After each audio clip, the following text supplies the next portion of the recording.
નમસ્કાર, આપ જોઈ રહ્યા છો જેકેએસ ન્યૂઝ ગુજરાતી. વાત કરું રાજુલામાં 14 મંદિર ડિમોલેશનનો મામલો. ગઈકાલે હિન્દુ સમાજે રેલી સ્વરૂપે પ્રાંત અધિકારીને આપ્યું હતું આવેદનપત્ર.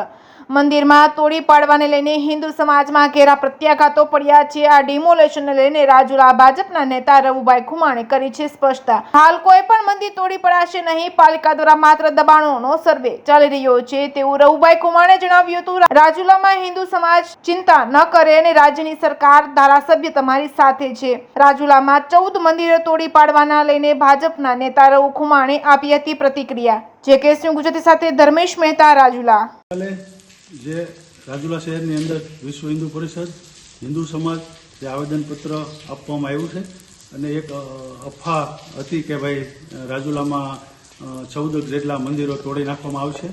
એની હકીકત મેં જાણી. ચીફ ઓફિસરને અધિકારીનો ફોન કર્યા, અમારા ધારાસભ્ય સાથે ટેલિફોનિક વાત કરી. આવું કોઈ વસ્તુ અત્યારે બનવાનું નથી. એક 2009થી સુપ્રીમ કોર્ટમાં એક મેટલ હાલે છે. એ મેટલના આધારે નગરપાલિકાને સર્વે કરવાનું કીધું છે. રહી વાત અઠીલા હનુમાન, એ માલિકીની જગ્યામાં છે. અમુક મંદિરો છે એ માલિકીની જગ્યામાં છે. અને આ સરકાર સમસ્ત સરકાર હિન્દુ સમાજની હારે છે. હિન્દુ સમાજની કાલે લાગણી દુભાણી એ સ્વાભાવિક છે કે આવું થયું હોય તો હિન્દુ સમાજની અને વિશ્વ હિન્દુ પરિષદની લાગણી દુભાય.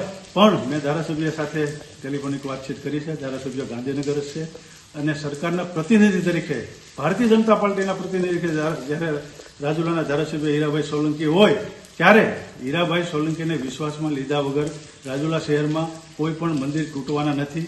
એની હું તમને ધારાસભ્ય વતી બાંહેધરી આપું છું. અને આ મેટર છે સુપ્રીમ કોર્ટની છે.